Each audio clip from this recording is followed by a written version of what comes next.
Hola, muy buenos días, bienvenidos a Cuerpo Vital. Gracias por acompañarnos todos los martes y jueves de 11 a 12 del mediodía, por aquí por el canal 14, que es Televisión para Todos. Gracias por esa fidelidad, porque están pendientes de nuestro programa, por supuesto de toda la programación del canal 14, pero muy pendientes de Cuerpo Vital los martes y los jueves de 11 a 12 del mediodía. Gracias por sintonizarnos desde las diferentes plataformas, por la señal de televisión, por UNE, por Emcali, por nuestra página www.canal14.com.co, por nuestra aplicación para celulares Canal 14 Cali o también por el Facebook Live del Facebook del Canal 14. Gracias a todos ustedes. Y también muchas gracias por escribirme a mi correo electrónico liliana.piedrahita@canal14.tv, por siempre estar allí, tal vez sugiriéndonos temas, adquiriendo más información sobre nuestros invitados, por supuesto saludándonos, opinando sobre el programa. Gracias, ese contacto con ustedes nos gusta muchísimo. Ahí está el correo también por si desean ustedes, tal vez quieran estar aquí, también ahí está el correo, liliana.piedrahita@canal14.tv. Hoy en nuestro programa vamos a hablar de colon irritable y es la segunda parte. Si usted estuvo pendiente, yo sé que sí, son fieles televidentes de Cuerpo Vital, saben que aproximadamente hace un mes, menos de un mes, estuvimos con nuestra invitada, con la misma que tenemos el día de hoy, y dijimos vamos a hacerle segunda parte a ese programa porque hay mucha información por hablar. El tema de salud digestiva fue nuestro primer tema y queríamos como enfocarnos precisamente hoy en colon irritable. Hoy ese es nuestro tema del día de hoy, colon irritable, y está con nosotros por supuesto la doctora Juliana Suárez Correa. Ella es médica, especialista en gastroenterología y endoscopia digestiva, es miembro de la Sociedad Colombiana de Gastroenterología y miembro de la Asociación Colombiana de Endoscopia Digestiva. También es docente universitaria. Doctora Juliana, pues qué gusto tenerla aquí nuevamente en el programa y además porque cumplimos, ¿no? Segunda parte. Sí, no, yo te agradezco muchísimo la invitación a los televidentes que están ahí conectados, que vieron el Facebook Live la vez pasada, estuvieron muy pendientes y ustedes lo pidieron. Vamos a hablar hoy de síndrome de intestino irritable, un tema muy frecuente que además es mi pasión. Imagínense, si ese día la doctora me dijo, esa es mi pasión, entonces dijimos hacerle segunda parte al programa y hacerle, digamos, a enfocarnos justamente en este tema. No dejar en generalidades, sino enfocarnos en colon irritable, que vendría siendo lo mismo que el síndrome, digamos, de colon irritable. Quisiera entonces que primero le contemos a nuestros televidentes sobre el colon, su función, cómo es. Bueno, el colon es esta última parte de esta maquinaria perfecta que es el tracto gastrointestinal, que después de llevarle los nutrientes a cada una de nuestras células, pues hace un punto final que es la evacuación de los desechos, que no se va a utilizar. Hace un último punto donde pregunta si se va a utilizar algo más de lo que hay allí, sobre todo agua, sodio, y al final saca los productos de desecho. Es decir, que es vital para la función y el funcionamiento adecuado de nuestro organismo. Cuando hablamos de colon irritable, que para nosotros el término realmente es síndrome de intestino irritable, el término médico, estamos hablando de una enfermedad funcional del tracto gastrointestinal. Las enfermedades funcionales son aquellas que afectan el funcionamiento, como su nombre lo dice, sin que haya una alteración estructural u orgánica del órgano. Eso es importante aclararlo de entrada. El colon no es más largo, no es más corto, no está acomodado de forma equivocada, su configuración es normal, pero no funciona de alguna manera como quisiéramos que funcionara. Y se llama síndrome de intestino irritable porque puede ir acompañado de otros síntomas, no solamente a nivel del colon, no síntomas bajos, sino que hay síntomas a nivel digestivo alto. Pueden haber síntomas de reflujo, puede haber síntomas de dispepsia, es decir, ardor en la boca del estómago, y puede ir acompañado de manifestaciones por fuera del sistema digestivo. Entonces, la palabra que lo puede englobar mejor es la palabra síndrome. Importante eso que nos acaba de decir, doctora, digamos, entonces anatómicamente el colon está perfecto, pero no está funcionando correctamente. Y doctora, lo decíamos, digamos, es su pasión, y decíamos, hay que hacerle programa especial a colon irritable, justamente a síndrome de intestino irritable, porque hoy en día sí que uno escucha personas que dicen que sufren del colon. Digamos, si es frecuente esta patología. Es muy frecuente, si hablamos en cifras, cada año se están diagnosticando en el mundo por cada 100.000 habitantes 500 personas. Eso da una incidencia de 1.5% a nivel mundial, es decir que por cada 100 personas pueden haber 2 que tienen síndrome de intestino irritable. Y cuando hablamos de prevalencia, puede ser incluso más alta, se habla de un 12% y en algunos estudios de 30%. Prevalencia es las personas que ya están diagnosticadas y tienen la enfermedad crónicamente, porque esto es crónico. Hay que definir muy bien qué es el síndrome de intestino irritable, porque hoy en día también hay un sobrediagnóstico y por eso también de pronto se cree que todo dolor abdominal es síndrome de intestino irritable y no. El síndrome de intestino irritable se define por un dolor abdominal que va acompañado siempre de un cambio en la deposición. Si tenemos solamente dolor abdominal o solamente cambio en la deposición, no podemos decir que hay un síndrome de intestino irritable.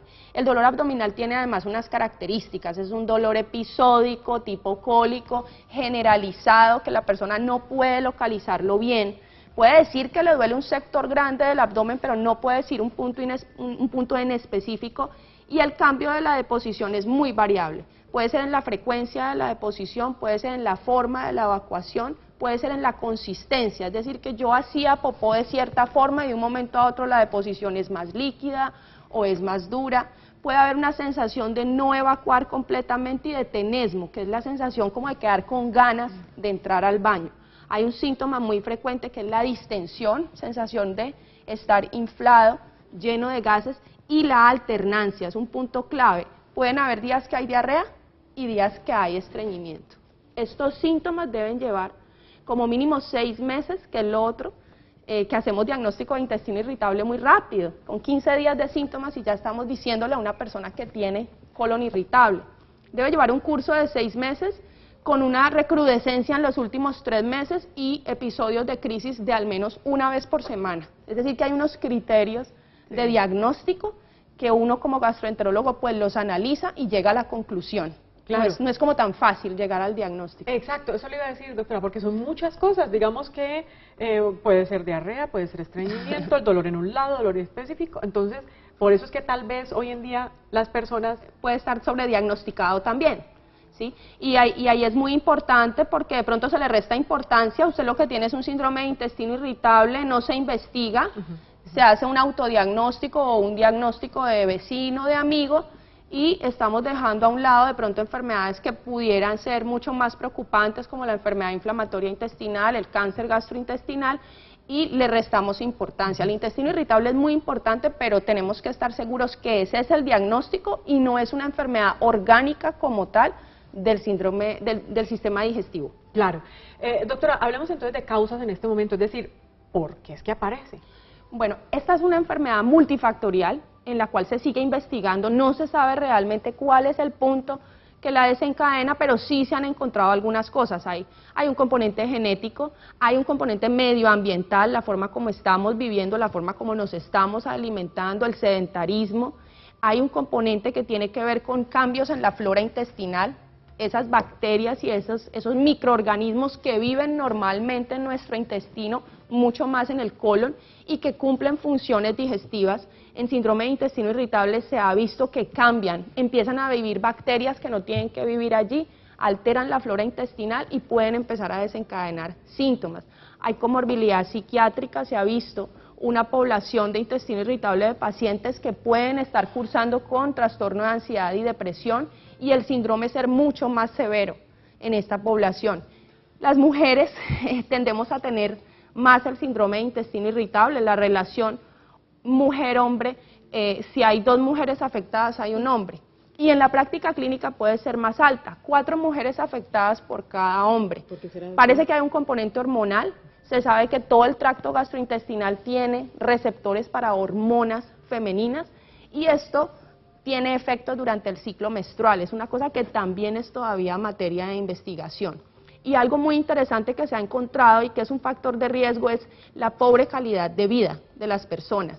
Esto entendido no desde un punto de vista económico, no es por escasos recursos, no, es no estar feliz con la vida que uno está viviendo, no estar cumpliendo de pronto ese proyecto de vida que uno quería llevar, es un factor de riesgo para presentar síndrome de intestino irritable. No me diga, doctora, entonces digamos que como que existe una relación entonces como entre emociones e intestino irritable. Yo siempre he dicho que el síndrome de intestino irritable normalmente el cerebro y el intestino son como 2 enamorados, Romeo y Julieta, Romeo y Julietina, yo siempre he hablado de eso, donde hay una comunicación perfecta.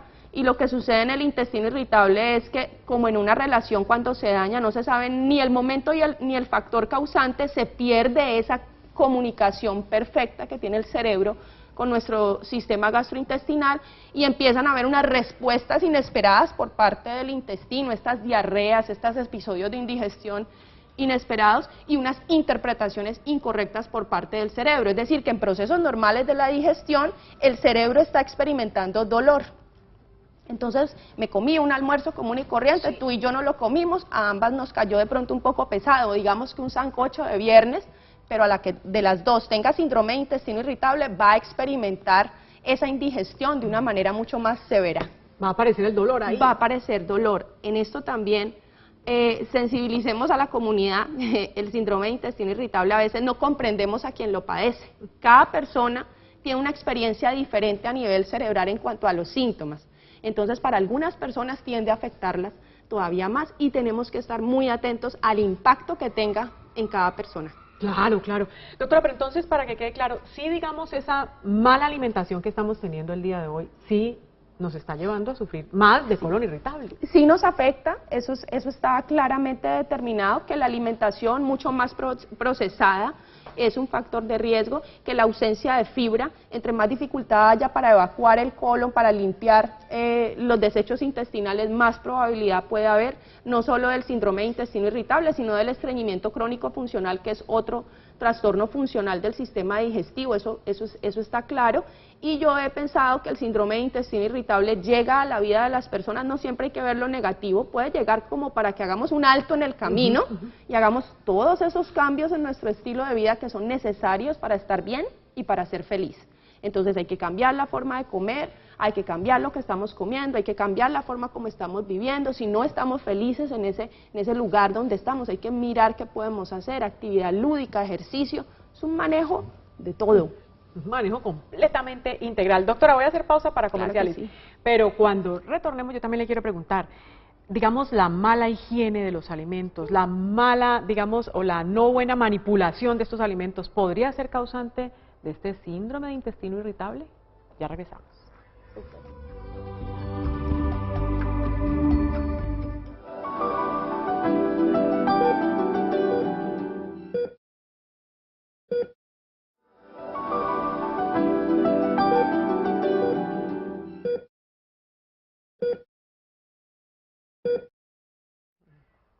Qué bueno que continúe con nosotros. Hoy en Cuerpo Vital estábamos hablando de colon irritable, digamos como lo conoce todo el mundo, pero los especialistas lo han llamado síndrome de intestino irritable, porque es un síndrome. Ya la doctora nos está explicando, digamos, todo lo que abarca esta patología. Conversando hoy con la doctora Juliana Suárez Correa, médica, especialista en gastroenterología y endoscopia digestiva, y quiero invitarlos para que la sigan en redes sociales. Ustedes, si estuvieron pendientes de la primera parte de este programa donde hablamos, digamos, en general, de salud digestiva, y la están siguiendo, saben los buenos consejos que nos brinda por allí, por Instagram, por Facebook, por su canal de YouTube, en su página, siempre la encuentran como DRA Juliana Suárez Correa, todo junto, con buenos consejos, y en su canal de YouTube nos gusta muchísimo, digamos, la información, ¿no, doctora? Porque es precisa, es corta, hay muy buenos videos.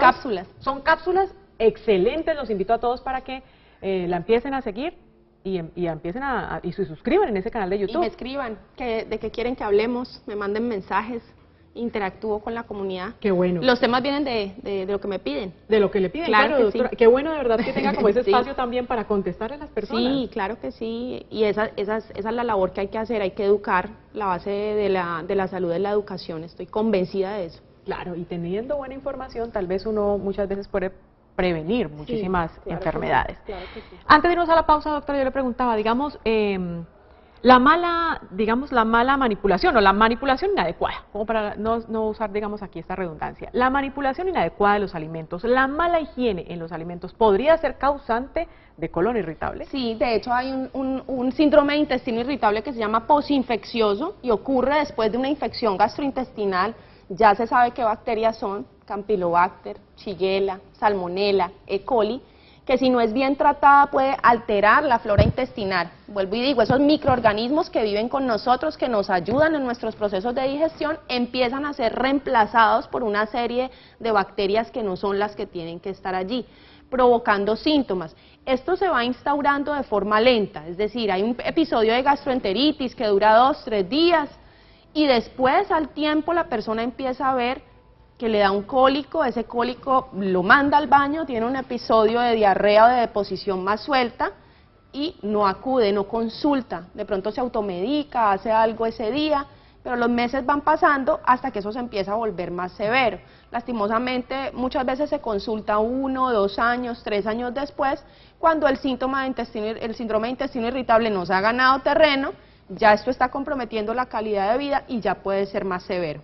Entonces mi invitación es a no dejar pasar desapercibidos estos síntomas así nomás y consultar, porque esto lo podemos tratar. Podemos tratar muy bien el episodio de gastroenteritis, el inicial, para que esto no ocurra, y posteriormente, si ya se están presentando síntomas, actuar lo más pronto posible. Doctora, lo ha nombrado, digamos, cómo se afecta la calidad de vida, pero en general, digamos, un colon irritable, ¿cuáles vendrían siendo estos riesgos de tenerlo, de no tratarlo, de dejarlo pasar? Esto es muy importante que lo menciones, porque esta es una enfermedad que no desencadena en la muerte o en un cáncer, que es el temor más grande de las personas. Las personas creen que les está dando un cáncer porque no acuden a consulta, no se aclara el diagnóstico, no se hacen estudios, entonces están angustiadas y esta angustia empeora los síntomas. No se ha encontrado que una persona que tenga síndrome de intestino irritable al tiempo tenga mayor riesgo de desarrollar cáncer colorectal. No hay esa asociación, todavía no se ha encontrado, pero esto no le resta importancia al síndrome de intestino irritable, y vuelvo y hago mucho énfasis en eso, porque el impacto más grande que tiene es en el día a día, en la calidad de vida de las personas. Te lo voy a poner en palabras más sencillas. Una persona que sale a comer y tiene un episodio inesperado de indigestión o de diarrea, o se infla y no se puede abrochar el pantalón o la falda, empieza a guardarse en su casa, empieza a no salir. A veces el grupo familiar y las personas cercanas no entienden la gravedad de la experiencia que el sujeto está viviendo. Entonces, otra vez usted con eso, ponga de su parte, eso es psicológico y de alguna manera le ponen un tono despectivo a la situación.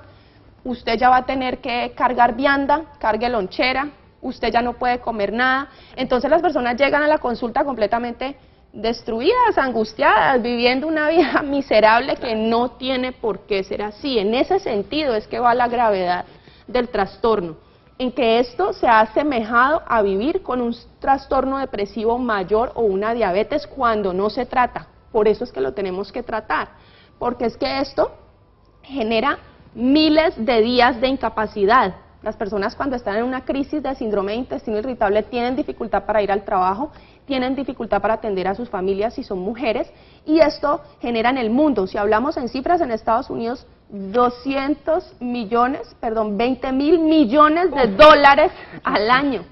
Esto corresponde al 15% de la consulta del médico general y al 50% de la consulta de nosotros como gastroenterólogos. Entonces esto hay que tratarlo, hay que buscar ayuda. Claro, no, hay que buscar ayuda porque literalmente, doctora, sí, a la persona que lo sufre, todo le hace mal. La vida de cuadritos. Claro. Le hace la vida de cuadritos. Lo que coma le afecta. Llega un momento en que si esto va avanzando, ya la intolerancia a muchísimos alimentos es demasiado grande y entonces hasta el agua me cae mal, hasta las verduras me caen mal. Esto tiende a empeorarse con el estrés, entonces el estrés lo empeora, el estrés desencadena síntomas. Entonces esto hay que actuar lo más pronto posible porque si no se va volviendo un círculo vicioso del cual es muy difícil salir.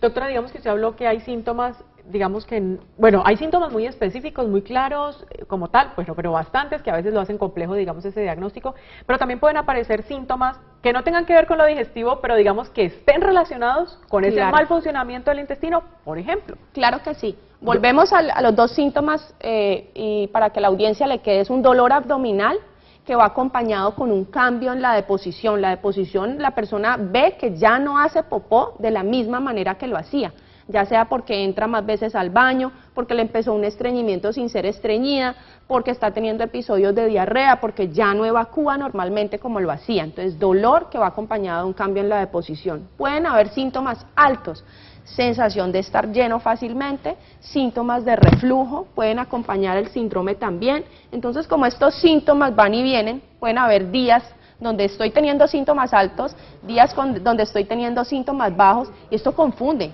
No solo confunde a las personas, sino confunden a los médicos que no trabajan en esta área. Y pueden haber síntomas extradigestivos acompañando el síndrome, como cefalea, dolor lumbar, problemas para orinar, dispareunia, que es dolor con la relación sexual, sobre todo en las mujeres. Por eso es que hay que consultar, porque por eso les digo, esto puede afectar todas las esferas de la calidad de vida de una persona. Puede acompañarse como unas enfermedades que son primas hermanas, que pueden acompañarlo, como son el trastorno de ansiedad y la depresión, la fibromialgia, que son dolores en diferentes partes del cuerpo muy fuertes, disfunción de la articulación temporomandibular. Entonces, uno diría, pero ¿qué relación tiene? Migraña, ¿qué relación tiene? Entonces, por eso la persona se siente muy enferma y es real. Es que los dolores son reales. Por eso yo les digo y vuelvo al punto de sensibilicémonos con esto, porque otra vez con eso, no, es que no me lo estoy inventando, es que el paciente no se está inventando el síntoma, es que el dolor es muy fuerte. No, y lo importante es que hay que buscar ayuda definitivamente. ¿La piel, doctora, se podría afectar? La piel, qué bueno que toques ese tema, porque de pronto ha habido una confusión. Las personas cuando tienen síndrome de intestino irritable hablan de que tienen el colon inflamado. Esta no corresponde al grupo de enfermedades inflamatorias del colon. Esas son otro grupo de enfermedades, donde hay úlceras, donde hay diarrea y sangrado. Aquí no hay eso, no hay úlceras a nivel intestinal, no se ha demostrado que haya una inflamación como tal. Las enfermedades inflamatorias del colon pueden ir con cambios en la piel, el síndrome de intestino irritable no. No quiere decir eso que no les vamos a dar importancia. Si una persona que tiene síndrome de intestino irritable empieza a tener problemas en la piel, se envía a dermatología para que se haga un diagnóstico. Lo que sí puede haber es dolor de cabeza, como te decía, dolor de cabeza, migraña, trastornos incluso del sueño.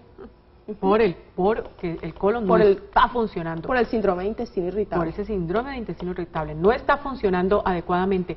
Doctora, ¿hay relación, digamos, de la obesidad con el colon? Súper importante que toques ese tema, porque en la obesidad se ha observado que las especies de microorganismos que hay en la flora intestinal son diferentes.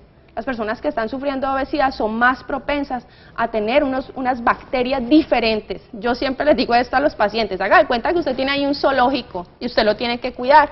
Y pues en el zoológico normalmente están los animales de zoológico: tigre, león, jirafa, oso, pingüino, si es un zoológico del norte. Pero de un momento a otro, si ahí empiezan a vivir ratones y cucarachas, ¿quién va a ir a visitar ese zoológico? Y si empiezan a vivir los que no son, lo que va a pasar es una sensibilidad aumentada al gas intestinal, sensación de estar muy lleno, hay más probabilidad de diarrea. Tengamos en cuenta también que la obesidad genera un aumento de presión intraabdominal, entonces existe más susceptibilidad a tener síntomas de reflujo, de dispepsia, que es esta sensibilidad extrema en la parte superior, sensibilidad al ácido. Entonces, sí, claro, es un factor de riesgo y es una de las medidas en las que hay que trabajar. Si una persona se presenta con obesidad y síndrome de intestino irritable, una de las medidas que hay que tener en cuenta es que debe bajar de peso. ¿Alcoholismo, tabaquismo están? También están allí. Y si existe consumo excesivo de tabaco, puede haber un tema de estrés importante en el que hay que trabajar, un trastorno de ansiedad que de pronto no está identificado. Hay que ir al problema de base. Para poder solucionarlo y encontrar la solución, porque existe, y ya nos va a contar la doctora de qué se trata. Doctora, hablemos en esta parte ahora de diagnóstico, digamos que es muy importante, además hacerlo de manera correcta, porque ya nos lo dijo en la primera parte de nuestro programa, hay subdiagnóstico, es decir, hay gente que le han dicho que tiene o que cree que tiene colon irritable y no lo tiene. Esto es muy importante. Entonces, ante la sintomatología, nos envían el paciente para valoración. Si no lo han enviado, búsquennos, les vamos a dejar los datos para que me busquen. Y hagamos el diagnóstico. El diagnóstico es clínico porque no hay un examen en sangre, un marcador específico que uno pueda decir, te voy a hacer esta prueba y ya, lo tenemos. Como les dije, si los síntomas concuerdan con unas escalas que nosotros tenemos para evaluar si se cumplen esos criterios, tenemos el diagnóstico. Se hacen exámenes, ¿por qué? Porque a veces hay signos de alarma. ¿Y los signos de alarma cuáles son? Sangrado, pérdida de peso, estreñimiento de reciente aparición, diarrea que no mejora, antecedente en la familia de cáncer colorectal, ¿sí? Anemia. Si hay alguno de estos signos, de entrada hay que hacer estudios. Y en caso de que haya duda de que esto corresponda a otra cosa, una duda médica y duda del paciente también, es importante tener en cuenta qué siente el paciente, porque a veces el paciente está muy angustiado, está seguro que tiene un cáncer, y parte de la terapéutica, y esto sí aquí voy a ponerle mi experiencia personal, hay que tranquilizar al paciente y demostrarle que no está cursando con un cáncer, para poder ver una mejoría, porque si usted entra a internet y busca dolor abdominal y diarrea, y le aparece que esto es un síntoma de cáncer, pues usted se va a dormir pensando que tiene un cáncer gastrointestinal, entonces en esa parte también hay que trabajar.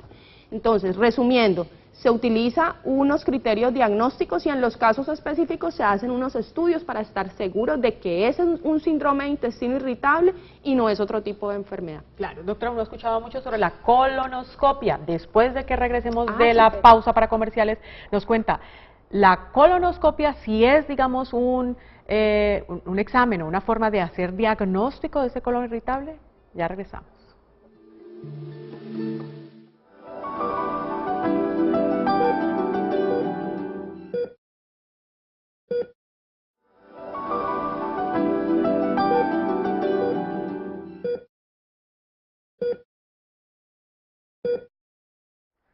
Colon irritable o síndrome de intestino irritable es nuestro tema del día de hoy en Cuerpo Vital, conversando con la doctora Juliana Suárez Correa, médica especialista en gastroenterología y endoscopia digestiva.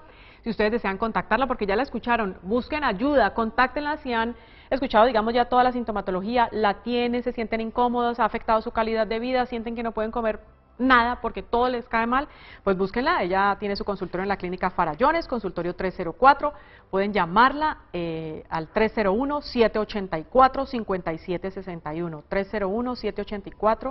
301-784-5761. Ahí en pantalla lo están viendo ustedes en este momento. Y también recuerden seguirla en redes sociales, en Instagram, en Facebook, en el canal de YouTube, DRA Juliana Suárez Correa, o visitar su página www.drajulianasuarezcorrea.com. Antes de irnos a la pausa, doctora, le preguntaba sobre la colonoscopia. Muy importante. Bueno, este es un estudio con cámara de video que se realiza con un tubo muy flexible, los tubos ya no son tan rígidos, esto es importante, yo siempre les digo a las personas, esto ya no es como antes, las personas le tienen mucho miedo al estudio, es un estudio de bajo riesgo, en el cual nosotros introducimos esta cámara especial a través de este tubo por el ano, revisamos ano, recto, colon y la última parte del intestino delgado. ¿En búsqueda de qué? En búsqueda de estar seguros de que no hay un trastorno orgánico o estructural que esté explicando los síntomas. Vuelvo y repito, cuando hay signos de alarma, principalmente sangrado, personas con estreñimiento de aparición reciente, diarrea, pérdida de peso, anemia, familiares en primer grado de consanguinidad que han tenido cáncer colorectal o que han tenido enfermedad inflamatoria intestinal. Entonces ahí está indicada, en mi opinión muy personal, de experto, considero que en algún momento de la evolución de un paciente que tiene síndrome de intestino irritable hay que hacer una colonoscopia total, porque esta enfermedad es muy larga y muy variable, entonces uno debe tener en algún momento al principio del estudio de la enfermedad una colonoscopia total que le permita saber realmente qué es esa enfermedad y no es otra, y tener ese efecto terapéutico sobre el paciente. La persona se siente mejor cuando ya ve que su colon efectivamente es normal. El diagnóstico de colonoscopia no es que nosotros veamos allí la irritación del colon o la inflamación, no, por el contrario, el colon es completamente normal. Está normal, pero lo ha dicho desde el principio la doctora, lo que pasa es que no funciona normal. Es un problema de comunicación del cerebro y el intestino. O sea, como enloquecido. Se han enloquecido, ya no se hablan bien. Doctora, ahorita que hablo nuevamente de síntomas, no me quiero ir, digamos, sin preguntarle por qué a veces las personas como que confunden, o no sé si es que el dolor se ubica justo aquí a mano derecha, abajo, que las personas dicen como si fuera apendicitis. Bueno, esto es muy importante que lo menciones, porque una persona que tiene síndrome de intestino irritable pues tiene derecho a hacer una apendicitis y hace un cuadro de apendicitis que hay unos síntomas muy específicos. En la apendicitis el dolor puede asemejar en un principio el dolor que le da a la persona, porque el cólico empieza en la boca del estómago, se va generalizando, pero con las horas el dolor se localiza en el lado derecho. Si es un varón, si es un hombre, es mucho más fácil el diagnóstico. Si es una mujer, pues nosotras tenemos otros órganos allí. Tenemos matriz, útero, tenemos trompas, tenemos los ovarios y entonces puede haber un quiste de ovario, puede haber un embarazo ectópico. Es un poquito más difícil el diagnóstico. Entonces, si una persona con síndrome de intestino irritable está experimentando un dolor que es más fuerte que el que usualmente le da, debe acudir por urgencias porque puede ser una apendicitis. Le operan el apéndice y no quiere decir que se le van a quitar los síntomas después de que le operen la apendicitis. Puede volver a tener sus síntomas de síndrome de intestino irritable que requieren tratamiento. Claro, pero es cierto, doctora, que digamos esa parte del colon ciego que le llaman, ¿está muy cerca al apéndice? Claro, ahí está. A nivel del ciego está el orificio del apéndice fecal, ahí está el apéndice. Entonces digamos que por eso también a veces... Por eso el dolor es allí, ¿no? El dolor a nivel del lado derecho, abajo. Ese es el dolor que nos debe hacer ir a urgencias, como para que la gente le quede esa idea. De todas maneras, si uno tiene duda, debe acudir por urgencias, no debe preguntarle a otro, ¿no? Si uno tiene un dolor abdominal, sobre todo si está por fuera de lo que normalmente a uno le da, si es en la noche, porque el dolor del síndrome de intestino irritable no es tanto en la noche, ¿sí? Si es un dolor que va acompañado de intolerancia a la vía oral, vómito, fiebre, hay que acudir. Sí, pero y es el momento de decir, sea, digamos, estos síntomas un poco más graves, o sea, los síntomas más leves que apenas estén apareciendo, no a la automedicación, no a quitar la ese dolor. automedicación, no a la automedicación. Siempre hemos hecho un llamado hacia eso porque la automedicación demora el diagnóstico y demora el tratamiento. Tanto del síndrome de intestino irritable, que vuelvo y les digo, termina afectando todas las esferas de quien lo padece, como de otro tipo de enfermedades más graves, que no son tan frecuentes, pero que siempre tenemos en mente allí. Eso es cierto. Entonces, digamos, doctora, la persona tenía sus síntomas, fue al especialista, le hicieron todo el diagnóstico clínico, si se necesitó tal vez, digamos, exámenes se hicieron, y se diagnosticó colon irritable o síndrome de intestino irritable. El paso a seguir, ¿qué hacer? Excelente. Saber que esta no es una enfermedad mortal, que tiene tratamiento, que el tratamiento consiste en, primero que todo, calmar los síntomas. Tenemos un armamentario de medicamentos antiespasmódicos específicos de la parte intestinal que se pueden utilizar, que a veces de entrada el primero no nos sirve, no hay que desanimarse, hay que encontrar ese que te sirve a ti, siempre les explico eso a los pacientes, y vamos a hacer los cambios en el estilo de vida que sean necesarios. Vamos a comer mejor, vamos a comer bien, a masticar despacio, a masticar muy bien, vamos a hacer ejercicio 3 a 4 veces por semana, por lo menos 45 minutos, vamos a manejar el estrés, entonces hay que hacer actividades relajantes, actividades lúdicas, todas esas cosas que nos producen bienestar y que dejamos de hacer. De niños íbamos a clase de pintura, a clase de cerámica, a baile, y de adultos a veces se vuelve una rutina que es del trabajo a la casa, en la casa seguimos trabajando, porque tenemos oficios de nuestra casa y obligaciones y no volvemos a sacar tiempo para nosotros mismos.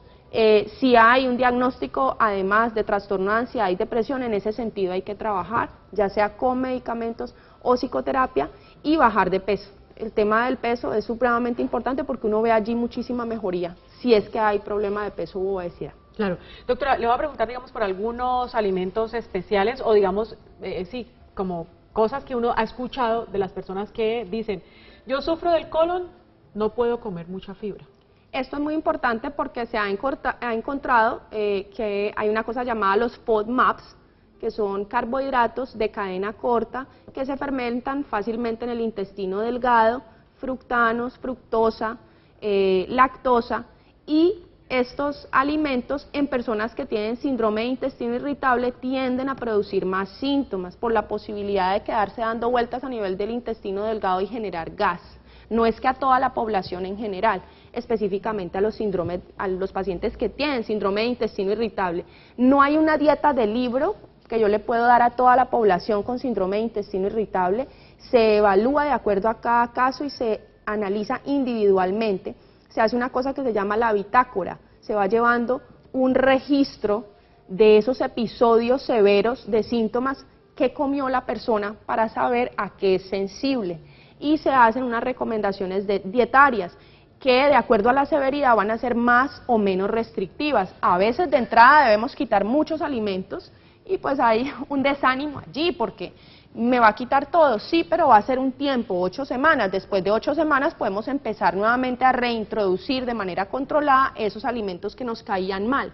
A veces ni siquiera restringir, A veces es modificar las cosas, no comerlas fritas, no tan condimentadas, no tan procesadas, no necesitamos llenar los alimentos de tanto condimento. Yo siempre he pensado lo siguiente, si nos vamos a comer unos frijoles y a los frijoles les picamos zanahoria, papa, guiso y además le metemos un hueso, pues todo esto puede generar síntomas. Tratemos de consumir los verdes, de dejarlos en reposo 24 horas, de cocinarlos con poquito condimento y de pronto intentar si esa preparación nos funciona mejor. También está la parte de los escenarios, jugamos con los escenarios. ¿Dónde te cayó eso mal? No, que esa comida me cayó mal en tal restaurante, inténtala en tu casa a ver qué pasa. Si te gusta mucho algo y crees que si te lo comes en tu casa y te sientes un poco mal, te puedes recostar, expulsar unos gases, tomarte una aromática de menta, por ejemplo, que se utiliza tanto en síndrome de intestino irritable, y los síntomas se superan, pues de pronto no es que el alimento te esté cayendo mal, sino que los adicionales y el lugar donde estuviste te generó de pronto un poco de estrés y por eso te cayó mal. Hay que trabajar en todo esto. Y entonces, esos alimentos los dejamos para la casa, para el fin de semana, no en la mitad de la semana, que es semana laboral, almorzamos por fuera, en un sitio que de pronto nos cayó mal y se nos dañó la mitad de la semana. Es que es terrible porque los síntomas pueden durar varios días de indigestión. Ajá, esos síntomas pueden durar varios días. Hay personas que les dura varios días, entonces esto altera, por eso las personas se incapacitan o van al trabajo y se sienten enfermas y sus compañeros de trabajo y los jefes muchas veces no entienden que es verdad, que la persona se está sintiendo mal, que necesita entrar más veces al baño. Claro. Doctora, usted nombró ahorita, digamos, las leguminosas, frijoles, lentejas y todas esas que las personas normalmente le llaman las pepas. ¿Eso las dice pepas prohibido para quien tiene No consideramos que sean prohibidas total, porque se necesitan también, pueden haber déficits nutricionales, pero se pueden, sí está claro que son FODMAPs, tienen carbohidratos fermentables, y lo que podemos hacer, si la situación está muy severa, es suspenderlas un tiempo y luego reintroducirlas haciendo cambios, y cambios controlados. Vamos a ensayar comiéndolas en casa, un sábado que te puedes recostar, vuelvo y digo, y miramos a ver qué respuesta hay.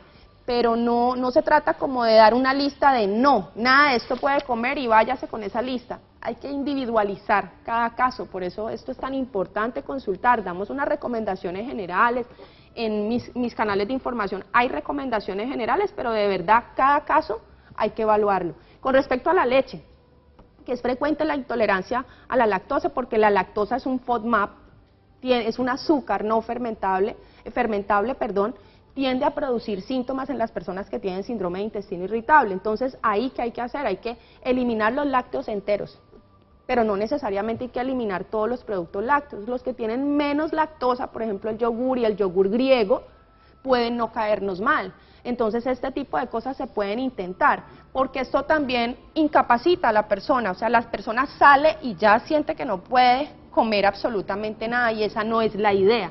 La idea del tratamiento no es que los síntomas nunca se van a presentar, Dios quisiera que fuera así, pero los síntomas se pueden presentar y lo que las personas van a aprender es herramientas que les va a permitir superar los síntomas fácilmente, no permitir que el síndrome de intestino irritable controle la vida de la persona, que es lo que llega a suceder. Y allí es muy triste uno ver que la persona no tiene control ya sobre su vida, es el síndrome de intestino irritable el que le maneja su vida, no, claro. A eso no llegar. Doctora, ¿y las, digamos, productos como el ají o cosas picantes? Pueden caer mal.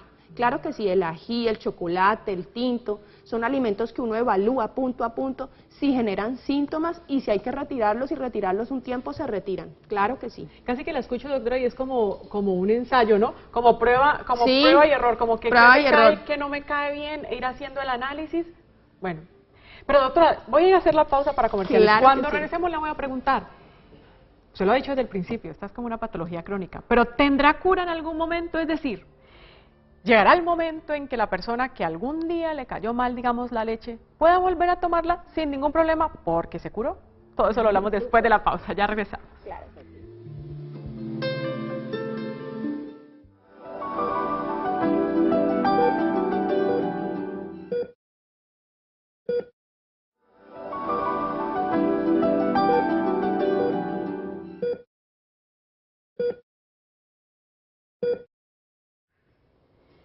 Colon irritable o síndrome de intestino irritable es nuestro tema del día de hoy. conversando con la doctora Juliana Suárez Correa, médica especialista en gastroenterología y endoscopia digestiva. Les reitero el número telefónico por si desean contactarla. 301-784-5761. Busquen ayuda, ha sido, digamos, que este primer consejo desde el principio de nuestro programa, ¿no, doctora? Sí, no claro dejen que estos síntomas, porque avancen. Además, que avancen y van afectando calidad de vida y todo lo que nos ha contado la doctora. Serio, es, digamos, serio por todo lo que abarca. Entonces busquen ayuda, en ese teléfono la contactan y también sigan las redes sociales de DRA Juliana Suárez Correa. Yo le preguntaba, doctora, la persona que tiene colon irritable algún día dirá, me curé, me sané, ya puedo tomar y comer lo que quiera y estoy bien. Yo creo que sí, es una enfermedad crónica, pero si la persona llega a tener control del síndrome, claro que se puede curar. Vuelvo y digo, no es que nunca vas a comer algo que no te va, que no te va a caer mal, nunca vas a tener un episodio que te coja desprevenido, a todos nos pasa, hasta a mí a veces me como algo y ya me cae mal, y lo tengo que superar, es aprender a superar y que esta situación no te domine, es eso, y aprender a tener las herramientas con la alimentación, con el estilo de vida e incluso con medicamentos. Las personas que trabajan conmigo en intestino irritable llegan a aprender cómo solucionar la situación y, si es del caso, aplicar inmediatamente un remedio de los que les he formulado o incluso un remedio casero. Aprenden a solucionar la situación. Lo que no quiero es que se queden encerrados en la situación y no puedan vivir el momento, y se les dañó esa reunión, se les dañó esa fiesta, se les dañó ese momento con su pareja, ese momento de su vida tan especial que estaban viviendo. Es en ese sentido, hay que entender que todo el tratamiento de síndrome de intestino irritable en Colombia se basa en unas guías nacionales de tratamiento de síndrome de intestino irritable. La Asociación Colombiana de Gastroenterología hace 2 años hizo un esfuerzo grandísimo, reunió a todos sus expertos y se evaluó qué era lo que servía para síndrome de intestino irritable y nos dio unos parámetros de trabajo. Y el principal es la relación médico-paciente. El médico y el paciente tienen que tener empatía para el manejo del síndrome de intestino irritable, para poder entender qué le está sucediendo a la persona que está ahí y nosotros poderle ayudar. Entonces hay que encontrar un ayudante, un compañero que te vaya guiando en cómo vas a manejar estos síntomas. Si eso se logra, se hacen todos los cambios en el estilo de vida, se puede hacer tratamiento médico los primeros 2 meses, lo que hablábamos ahora, que vamos a quitar estos alimentos, se sustituyen por otros, no es que entonces no vamos a poder comer nada, no, claro que hay otros alimentos que se pueden introducir y podemos tratar la flora bacteriana como tal. Nosotros podemos volver a retornar esos microorganismos que son los que tienen que vivir en nuestra flora intestinal. Hoy en día se están utilizando mucho los probióticos, pero no son estos probióticos que vienen en el yogur, porque ahí no vienen en las cantidades que los necesitamos, vienen en medicamentos serios, billones de probióticos que son guardianes de la flora intestinal y van a permitir que vuelvan a poblar la flora intestinal, las bacterias y los hongos y los parásitos que sí tienen que vivir en la flora intestinal. Entonces esto también lo podemos hacer. Hay antibióticos de acción endoluminal, es decir, que solamente actúan a nivel de intestino delgado y colon y sacan todas esas especies de bacterias que no tienen por qué estar viviendo allí, y los síntomas de gas y de distensión mejoran muchísimo. Doctora, ahorita que decía también, digamos, hay cosas caseras que uno podría hacer, digamos, algunas aguas calientes, aromáticas, ¿sirven? ¿Funcionan? La de menta es una de las cuales se ha demostrado, tiene cierta evidencia científica que puede servir. El té de menta, el ponerse algo de calor puede relajar un poco porque puede ser antiespasmódico, el tranquilizarse, ponerse ropa cómoda y recostarse, intentar expulsar gases. ¿Sí? Todo esto puede servir y ayudarnos a superar ese momento más rápidamente, tenernos como un poquito de paciencia también, porque el paciente también se autoincrimina. Fue eso que me comí, yo me lo quería comer, me moría de ganas, se lo comió, lo disfrutó y luego vinieron los síntomas. También hay que entender pues que hay que vivir el momento y después veremos qué hacemos con los síntomas y los tratamos. Entonces sí hay cosas en casa que se pueden hacer. Doctora, digamos que la conocemos desde el programa pasado, que tiene ese proyecto tan maravilloso educativo que es en el canal de YouTube y en sus redes sociales con DRA Juliana Suárez Correa, justo en este tema de colon irritable. Imagino que allá hay consejos y muchos. Muchísimo, hay una sensibilización hacia la población, tanto los que lo están padeciendo, quienes viven acompañan a los que lo padecen y a los que no lo sufren para que conozcan los síntomas, y si conocen a alguien que necesita ayuda, pues busque ayuda. Sí, se educa a la población sobre cuáles son los síntomas, cuáles son los cambios en el estilo de vida que hay que llevar, la fisiopatología, se explica por qué se produce. Entonces, sí se encuentra un espacio, además el espacio es de ustedes, de las personas que sufren estas enfermedades, porque ahí me pueden escribir, me pueden consultar cosas y yo les puedo dar una orientación. Obviamente no reemplaza una consulta médica, pero encuentran una persona que es sensible al tema. Claro. Es que encontrar personas sensibles a este tema y que sienten empatía por el síndrome de intestino irritable, créeme que no es fácil. No a todo el mundo le gusta el tema. Claro. Y a la doctora desde el principio nos dijo, es su pasión. Le apasiona ese tema, entonces contáctela, ubíquela, síganla en esas redes, en el canal de YouTube, encuentra información. DRA Juliana Suárez Correa. Y también, si ya desean contactarla, de pronto conversar con ella, una cita, pues en la Clínica Farallones, consultorio 304-301-784-5761, es su teléfono para que la contacten o le escriban, la llamen, 301-784-5761. Hablemos de la fibra, Liliana, que no quiero que se nos olvide. En 30 segundos que nos vamos. La fibra es muy importante porque no toda la fibra le cae bien a las personas con síndrome de intestino irritable y tenemos que evacuar bien. Una de las cosas que no deja mejorar es el estreñimiento. Entonces la avena, el salvado de trigo pueden no ser fibras que le sirvan a una persona con síndrome de intestino irritable, tiene que ser fibra soluble y esa fibra es el psyllium. Y nosotros somos los que la medicamos, nosotros somos los que hacemos ese cambio porque muchas frutas están cayendo mal. Claro, ¿sí? Por ejemplo, la manzana, la pera, el mango, la sandía. Entonces, por eso hay que consultar para poder hacer toda esa intervención en la parte nutricional. Doctora, gracias. Ay, no, a ti por la invitación. Muchísimas gracias. Me queda faltando es tiempo. Tiempo e información. Síganla en redes sociales. Muchas gracias a ustedes televidentes por acompañarnos martes y jueves de 11 a 12 del mediodía. Que tengan una feliz tarde.